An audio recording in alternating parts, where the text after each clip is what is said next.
Hey everybody, this is Dream, and today I'm going to be reviewing Panzer Dragoon Remake. Panzer Dragoon Remake is a game that came out or the original game came out in 1995, and this is a remake of the original Panzer Dragoon. This game is developed by Megapixel Studio and published by Forever Entertainment. On Xbox, this comes out on December 11th of 2020. We don't yet have a price, but on Steam it is $25. So this is a rail shooter, shoot 'em up. Like I said, it's created in 1995, so it's pretty much what you would expect for a game from that time frame, though it is updated graphically and things of that nature. As you can see me flying around here, you're going to see that I'm going to be firing with a laser, and you can hit A and B on your controller in order to fire that way. And if you hold down A, you have the ability to lock on the enemies. And you'll see those little circles. So yeah, that's basically how the game works. And in this game, you play as a dragon, and you're basically firing on other dragons and other types of enemies that will actually come at you from multiple directions. You can turn around, hitting your right bumper, and depending on which direction the enemies are coming from, is the way you're going to want to look in order so you can fire upon them. That's a pretty cool aspect.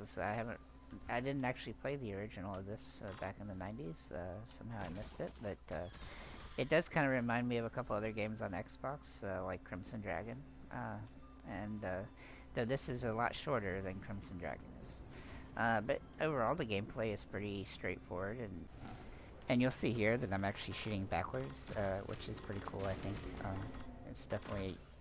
I definitely like the idea to be able to have like a full screen place where you have to turn around to look at different things.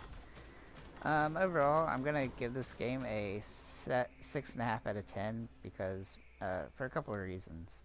Reason number one would be the fact that the game is just too short. I mean, it's only 7 levels long, and it took about 45 minutes to complete in one run through. And that just didn't seem like enough time. I mean, it seems like it could be longer and more fun. There's not even enough enemies on the screen a lot of times in order to to even waste my bullets almost. Some of the bosses also don't seem to work as they probably are intended to work, and seem to be somewhat broken. There was a couple bosses where I felt like I was able to I never even had any risk of being hit. And then there was other bosses that just looked like that was not, that the case was that I was going to hit them all over the place. Yeah, there's just a lot of little things like that where I don't know that they really even tried to make an adjustment to the controls. As for the achievements, I don't think that they are particularly good either, though you will be able to get about 800 gamer score in this game fairly easy because, again, it's very short. However, there's one achievement for playing 100 hours, and I don't understand the point of that. The game takes less than an hour to complete, and even on the hard difficulty, and to play 100 hours, I don't know, that seems like a oversight on the achievement department. I have no intention, I think, of playing it to get that achievement.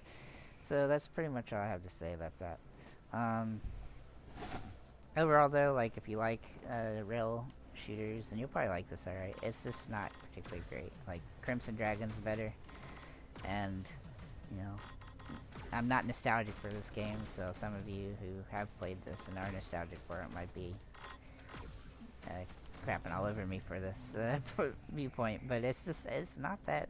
I mean, it was made in 1995. It's been updated to better graphics and stuff to meet today's standards, but I mean, I'm not all that impressed with it. So there's not a whole lot more to say. Thanks for liking, commenting, subscribing. If you play the game, let us know what you think, and have a nice day, everybody.